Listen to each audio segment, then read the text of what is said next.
सकते हैं। बड़े शर्म की बात है कि हिंदुस्तान के अंदर आज हम अपने अस्तित्व की लड़ाई लड़ रहे हैं। जिस हिंदुइज्म ने पूरे संसार को इतनी रोशनी दी, मुसलमानों को इतनी रोशनी दी, अंग्रेजों को इतनी रोशनी दी, इतना ज्ञान हमने बांटा, फ्री में बांटा, चोरी करके ले गए, लेकिन आज हम अपने अस्तित्व के लिए तरस रहे हैं। बड़े शर्म की बात है।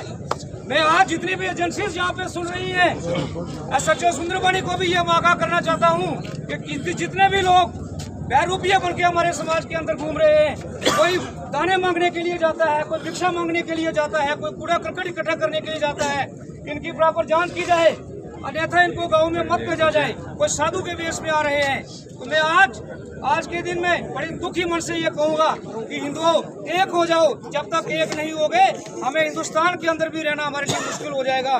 बांग्लादेश से अब वेस्ट बंगाल में आ चुके हैं। धन्यवाद, थैंक यू।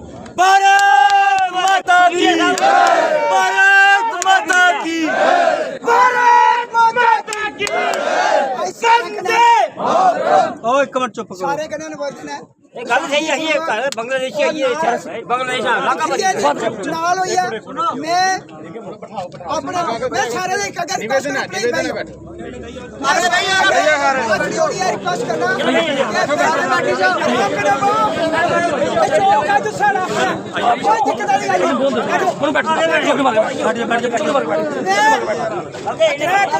अपील करूं व्यापार मंडल परिजन कांगड़ी रोड किलिंग का इतना बड़ा हादसा हुआ है।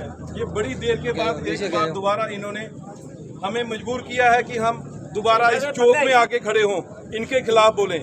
और इससे ज़्यादा भी मिलिटेंसी से ज़्यादा खतरनाक हमारे अंदर एक बीमारी और पनप रही है, वो है चिट्टा। जो चिट्टा बेचने वाले व्यापारी जितने भी हैं, वो जिसको भी पता चलता है, जिसको भी किसी खबर लगती है, वो लिंक जैसे एसएचओ साहब या कोई भी बंदा जो आपको दिखता है, बेशक आपका रिश्तेदार ही क्यों ना हो, ऐसे बंदे को आप हाईलाइट करें।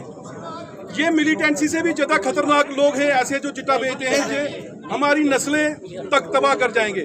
तो मैं ज़्यादा कुछ ना बोलते हुए बाकी से अनुरोध करूंगा कि आगे जोगराज जी जोगराज से निवेदन है, कृपया 2 मिनट जोगराज जी 2 मिनट जोगराज जी जोगराज जी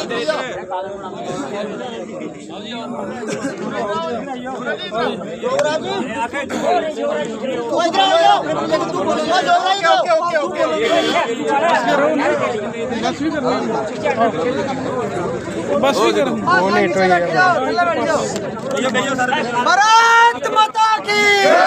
आधार कार्ड चेक करके मैं रात को खबर सुन रहा था और बड़ा शर्म आई कि हमने कश्मीर फाइल्स में देखा था कि 1990 का जो वो दौर, 1990 के बाद आज फिर से 2025 में इन आतंकवादियों ने पुनः उसको 1990 के दौर में जाने का काम कर दिया है। और बड़ी शर्म की बात है, हमने सुना कि हमारे भाइयों की पेंटें उतार के भी चेक किया गया और केवल बोला गया कि क्या ये हिंदू है या नहीं है। अगर हमारी उस बहन की बात सामने नहीं आई होती, हमारी उस बहन ने ये नहीं बोला होता कि ये उन्होंने देखा कि ये मुसलमान नहीं है, तो वो इतनी कायराना हरकत उन्होंने की। केवल सिर्फ उन्होंने यही बात बोली कि क्या ये मुसलमान नहीं है। मुझे बताओ, क्या उन्होंने कोई किसी की जाति पूछी? किसी का पूछा कि तू ब्राह्मण है? किसी को पूछा तू बनिया है, तू राजपूत है? किसी को पूछा कि तू किसी शूद्र है या दलित है? किसी से नहीं पूछा गया, केवल देखा गया कि ये काफिर है। मैं सही कह रहा हूँ नहीं? मैं सही कह रहा हूँ नहीं? तो आज समय आ गया है, मैं एक यहाँ से जयघोष बोलता हूँ, आपने जवाब देना है। मैं बोलूंगा, पहले स्लोगन गलत बनाएंगे, मैं बोलूंगा जात पात की करो विदाई, आपने जवाब देना है हिंदू हिंदू भाई भाई। देंगे जवाब? जात पात की करो विदाई, हिंदू हिंदू भाई भाई। जात पात की करो विदाई, हिंदू हिंदू भाई भाई। जात पात की करो विदाई, हिंदू हिंदू भाई भाई। देखो मित्रों, यहाँ हम भाषण देने नहीं आए हैं। कल की वो घटना के बाद पूरी रात हम लोग सो नहीं पाए। हमारे आंखों से आंसू नहीं, पूरे देश राष्ट्र के आधी रात को 12-1 बजे राजस्थान से फोन आ रहे थे, मेरे को दिल्ली से फोन आए उन्होंने बोला कि ये कौन सा दौर जो यहाँ पर चला है। और सबसे बड़ी बात मैं आपको बता दूं, परसों के दिन हमारे पत्रकार बंधुओं ने कवर भी किया था, कठुए से लेकर जब जम्मू इंटर करते हैं, जम्मू से लेकर हमारा ये जो वीर की गली है वहाँ के मार्ग तक जितनी भी सड़कें थी वो सारी सड़कें टूरिस्ट वाहनों से भरी हुई थी। यही चीज उन कायर आतंकवादियों को पसंद नहीं आई।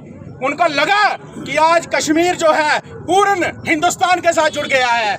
अगर ये ऐसा ही चलता रहेगा तो इस आतंकवाद का नाम कोई नहीं लेगा, इस पाकिस्तान का नाम कोई नहीं लेगा।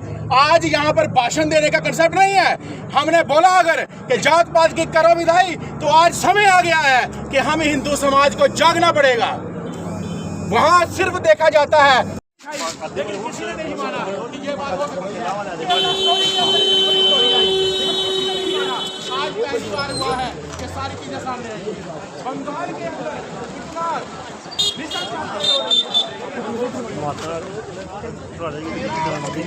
इतना पीओके और पाकिस्तान का नाम निशान खत्म करने का अब समय आ गया मेरे भाइयों और बहनों। साथियों, ये उन भाइयों की हत्या नहीं है, पूरा जम्मू कश्मीर रेड जोन में आ चुका है। हिंदुओं की निर्मम हत्या जो है वो ये पूरी सोची समझी एक साजिश है पाकिस्तान के द्वारा।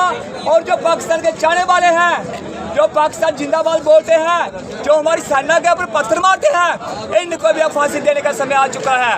अब सरकार से मैं ये मांग करता हूँ, आपके पास 20-20, 25-25 केस लोगों को जाए लड़के हुए कोर्ट के अंदर हैं, उन लोगों को जेलों में बंद ना किया जाए, उन लोगों को चुराए में खड़ा करके फांसी दी जाए जो पाकिस्तान जिंदाबाद बोलते हैं। जो हमारे आर्मी के ऊपर गन पानी डालते हैं, हमारी पुलिस के ऊपर गन पानी पत्थर मारते हैं, ये मुट्ठी भर जो लोग हैं जम्मू कश्मीर के अंदर हालात खराब कर रहे हैं। मैं मीडिया के द्वारा ये कहना चाहता हूँ भारत सरकार को, अब समय आ गया है, पाकिस्तान भारत का हिस्सा है रहेगा।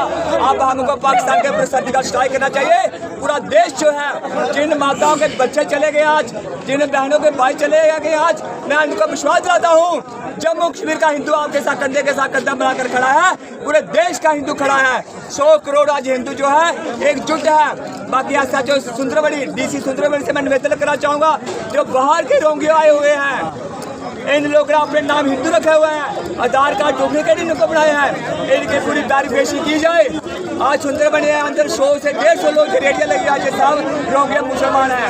यही लोग जम्मू कश्मीर के हालात को खराब करना चाहते हैं। मैं प्रशासन से मांग करता हूँ इन लोगों को कार्रवाई की जाए। और आज मैं सब पूरे देश के हिंदुओं के साथ लोगों को श्रद्धांजलि देता हूँ। जय हिंद। धन्यवाद जो बिल्कुल सही दिखाया, जब सच्चाई दिखाई। और क्यों कुछ गद्दार, हम सभी को नहीं बोलेंगे, सभी में देश के अंदर सारे गलत नहीं होते हैं, किसी धर्म में कोई सारे गलत नहीं होते हैं, लेकिन कुछ गद्दार जो पाकिस्तान की शह पे काम करते हैं, जो पाकिस्तान जिंदाबाद के नारे लगाते हैं, वो जो हैं जानबूझकर आतंकवादियों की फुल सपोर्ट करते हैं। कोई भी आतंकी घटना जब तक सिविल सपोर्ट ना हो उसके बिना नहीं हो सकती। आप ये बताओ, जहाँ भी कोई आतंकी घटना होती है वहाँ पे हमेशा सिविलियन की सपोर्ट होती है। जहाँ पे सिविल की सपोर्ट होगी वहाँ आतंकवाद किसी भी हालत में खत्म नहीं होगा। जितने आतंकवादी जुल्मदार हैं, उससे ज़्यादा जुल्मदार वो हैं जो उनको पनाह देते हैं, जो उनको खाना पानी राशन रास्ते बताते हैं।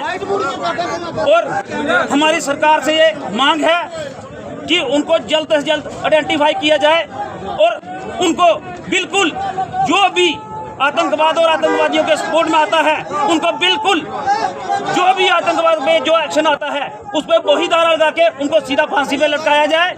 और हमारी सरकार से मांग है कि हमारी जहाँ पे जरूरत रहेगी पूरा हिंदू समाज को हर जगह टारगेट किया जा रहा है। चाहे आप दिल्ली में देखो, 7 लड़के, हम किसी धर्म के खिलाफ नहीं बोलने, कोई गलत ना समझे, लेकिन 7 लड़के न्यूज में आया था कि 7 लड़के मारे गए और 7 के 7 हिंदू मारे गए। बंगाल में 800 घर हिंदुओं के खाली किए गए, 800 के 8 हिंदुओं गांव के गांव जला दिए। और उनके बदले हमें बोलने में शर्म आती है। हमारी माँ बहन है, उनको बोला गया कि तुम्हारे पति को छोड़ देते हैं अगर आप हमारे साथ गलत संबंध बनाओ। शर्म आनी चाहिए ऐसे लोगों को जो ऐसे लोगों की सपोर्ट करते हैं। और हमारे कुछ, मैं किसी पार्टी के खिलाफ नहीं हूँ, किसी धर्म के खिलाफ नहीं हूँ, लेकिन सच्चाई बोलनी पड़ेगी। जो लोग सनातन के खिलाफ हैं जो लोग हमारे हिंदू धर्म और हमारे देश के खिलाफ हैं उन पे सख्त से सख्त कार्रवाई होनी चाहिए। और जैसे इजराइल में, जैसे इजराइल मॉडल लागू इजराइल ने फिलिस्तीन में